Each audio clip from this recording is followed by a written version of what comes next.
With podium positions seemingly already settled, aside from second place in the World Trophy, only incidents and retirements could now make major change to the pecking order on the final full day of competition. A brand new 271-kilometre route for day 5 as the riders head out north towards 1980 venue Brioude, then follow the River Arzon back to the paddock for the final time. After 7 retirements yesterday, there were no more surprises on this decisive penultimate leg of competition, with the pecking order in the World Trophy unchanged. But for a second day in a row, Sweden beat the USA for 5th, this time by 62 seconds, a less dramatic margin than yesterday, and therefore probably too little and too late to capture the position overall. But nonetheless, the cumulative gap between the two sides is narrowed to less than a minute for the first time this week. Italy were only 5 seconds behind Spain at the end of day 4, but another third-place finish for them means that's where they're likely to now finish in 2022. They conceded over 39 seconds today, which leaves them with a lot of work to do in the sole remaining test. Josep Garcia lost out at the hands of Andrea Verona in scratch today, albeit by just 0.04 of a second, so Spain's gains came from the lower order of their team. Bernat Cortés, who struggled on the opening route this week, beat no less than 3 of Italy's men today. A strong second place for the Spaniards, restricting Great Britain to their smallest winning margin, the closest anyone has got to their quartet since day 1. But with a 4-minute advantage already on their account, this was a day to ease off the gas and play safe for an historic title.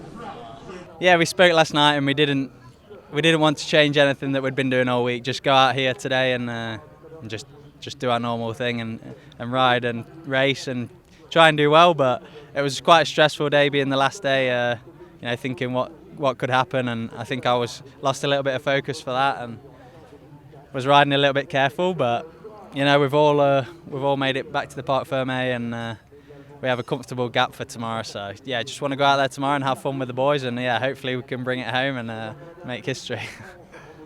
A 4th successive day victory for Great Britain. The pre-event favourites have delivered in style.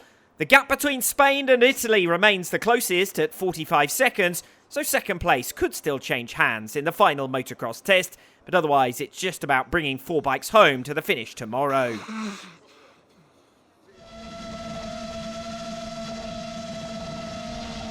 Cautious Italy were restricted to 3rd on day 5 in the Junior Trophy, as their rivals put in one final push to try and close the gap.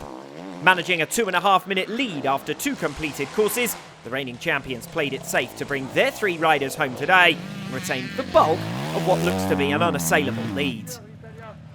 Australia finished 2nd this afternoon, their best result of a week in which their trio has gradually improved.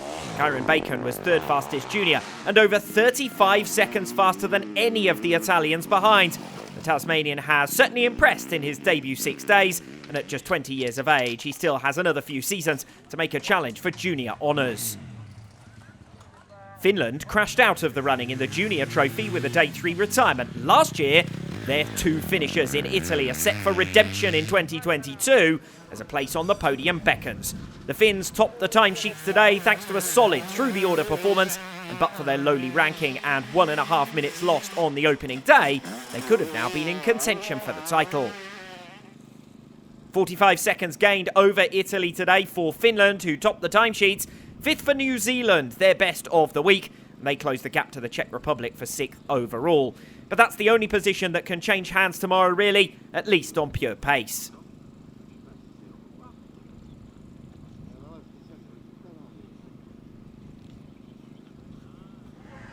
The rankings are unchanged in the Women's Trophy as well.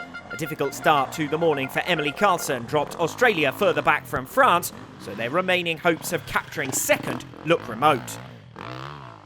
France's team have posted similar times to one another all week, but have lacked a number 1 rider who can go with Jane Daniels, and that's been their main weakness.